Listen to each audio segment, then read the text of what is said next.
지도자들이 물신주의에 빠져들 때 그 폐해는 상상하기 어렵습니다. 진실은 더 이상 중요하지 않게 됩니다. 법정에서는 재판장을 구워 삶을 뇌물만이 유일한 잣대가 되고 의지처가 됩니다. 소외된 자들의 소리는 점점 묻히고 제도는 둔감해진 부패의 방패막이로 전락하고 맙니다. 종교적 위안이나 소망도 돈에 따라 좌우되어 재물은 경배의 대상이 되고 얼마나 쌓았는가가 복을 받은 표지가 됩니다.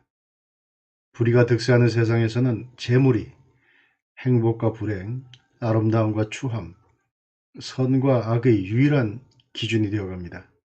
물신주의 하에서 효용의 한계란 없기 때문에 타인의 정당한 몫을 배려한다는 건 있을 수 없습니다. 역사적으로 교회의 사치는 종교의 타락과 늘 나란히 있었습니다. 교회가 교회에서 그리고 사회에 대하여 사치의 위험을 경고하지 않는 것은 불의를 조장하는 것입니다. 내가 또 이르노니 야곱의 우두머리들과 이스라엘 족속의 통치자들아, 들으라. 정의를 아는 것이 너희의 본분이 아니냐. 선을 미워하고 악을 기뻐하여 내 백성의 가죽을 벗기고 그 뼈에서 살을 뜯어 살을 먹으며 그 가죽을 벗기며 그 뼈를 꺾어 다지기를 냄비와 솥 가운데에 담을 고기처럼 하는도다. 그때 그들이 여호와께 부르짖을지라도 응답하지 아니하시고 그들의 행위가 악했던 만큼 그들 앞에 얼굴을 가리시리라. 내 백성을 유혹하는 선지자들은 이에 물 것이 있으면 평강을 외치나 그 입에 무엇을 채워주지 아니하는 자에게는 전쟁을 준비하는도다. 이런 선지자에 대하여 여호와께서 이르시되 그러므로 너희가 밤을 만나리니 이상을 보지 못할 것이요 어둠을 만나리니 점치지 못하리라 하셨나니 이 선지자 위에는 해가 져서 낮이 캄캄할 것이라.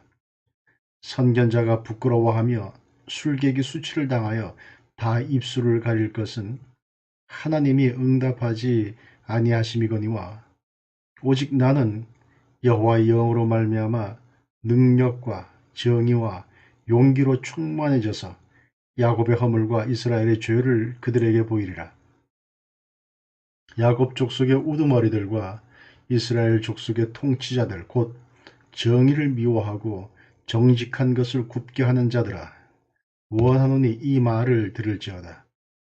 시온을 피로 예루살렘을 죄악으로 건축하는도다.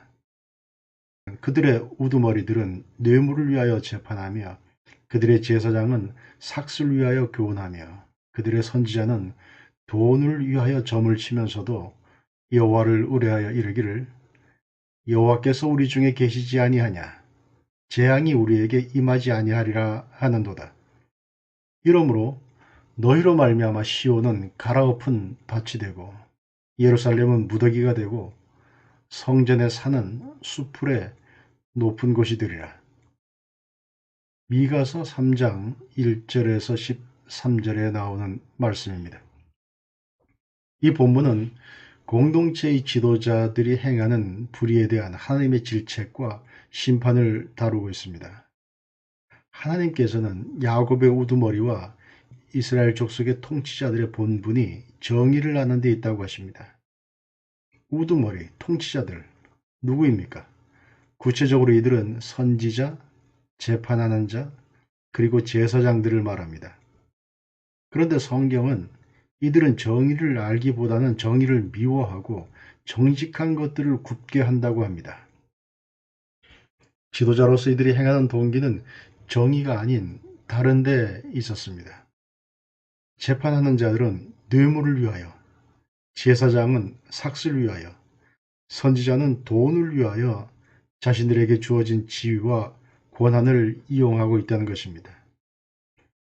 이들의 지위와 역할은 달랐지만 그 동기는 하나입니다. 한마디로 재물을 위한 것이고 돈이라는 한 곳으로 이들은 모입니다. 재물을 위해 이들은 백성의 가죽을 벗기고 뼈에서 살을 뜯어먹고 뼈를 꺾어 냄비와 솥 가운데 다져넣기를 서슴지 않습니다. 지도자들이 물신주의에 빠져들면 그 폐해는 아래에서부터 물신주의가 퍼져나갈 때보다 더 큰 법입니다. 뇌물을 위해 재판하는 자들 앞에 서본 경험이 있는 백성들은 이제 법정에서의 진실은 정의의 편이 아니라 돈의 편이라는 것을 자연히 간파하게 됩니다. 진실은 더 이상 중요하지 않습니다. 재판장을 구워 삶을 뇌물만이 유일한 잣대가 되고 의지처가 될 것입니다. 종교적 위안이나 소망도 돈에 따라 좌우되기 때문에 천국의 문도 초라하고 비참한 나무 십자가가 아닌 황금 열쇠로 열 수 있다는 믿음이 팽배해집니다. 재물은 경배의 대상이 되고 그렇게 쌓아 올린 것은 축복의 표지가 됩니다. 축적이 축복이고 축복은 축적을 의미하게 되죠. 불의가 득세하는 세상의 공통적 특징 중에 하나가 재물이 유일한 기준이 되어간다는 것입니다. 재물만이 행, 불행뿐만 아니라 미추, 심지어 선악의 유일한 기준이 된다고 믿는 물질유일 내지 물질 만능주의 경향을 보입니다. 권력도 여기에 쫓아가고 명예도 뒤따라갑니다. 거꾸로 권력과 명예가 물질을 만드는 유용한 수단으로 전락하고 맙니다. 물신주의와 정의는 양립할 수 없습니다. 99마리의 양을 가진 사람이 한 마리 양을 가진 사람의 것을 탐내는 것, 이것이 바로 물신주의를 지배하는 정서입니다. 탐욕은 끝이 없기에 타인의 정당한 몫을 배려한다는 건 생각할 수 없습니다.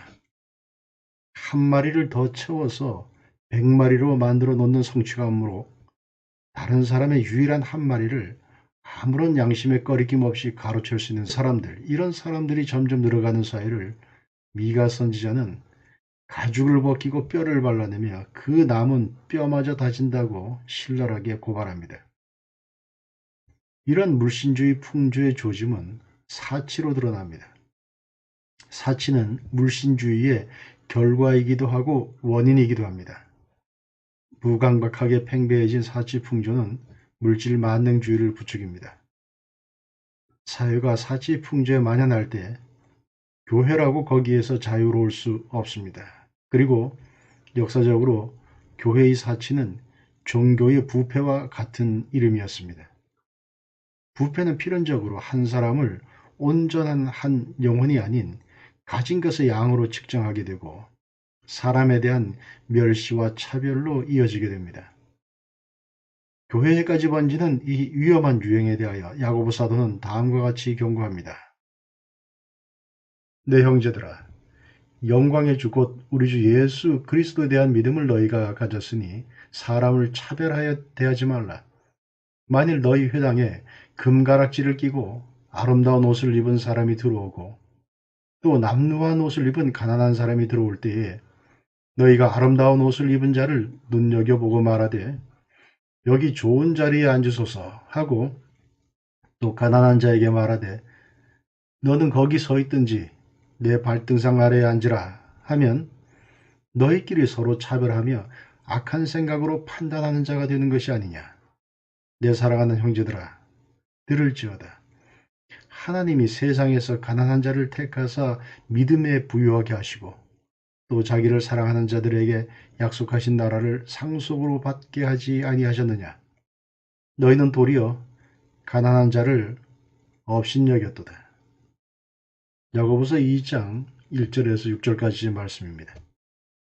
교회가 사치에 대하여 언급하지 않는 것은 불의를 조장하는 것입니다. 그 불의의 끝에는 심판이 있습니다. 야고보 사도는 이렇게 경고합니다. 긍휼을 행하지 아니하는 자에게는 긍휼 없는 심판이 있으리라. 야고보 사도가 말하는 긍휼 없는 심판의 모습이 어떤가 하는 본문에 구체적으로 나와 있습니다. 시온은 갈아엎은 밭이 되고 예루살렘은 무더기가 되고 성전의 산은 수풀의 높은 곳이 되고 만다는 것입니다.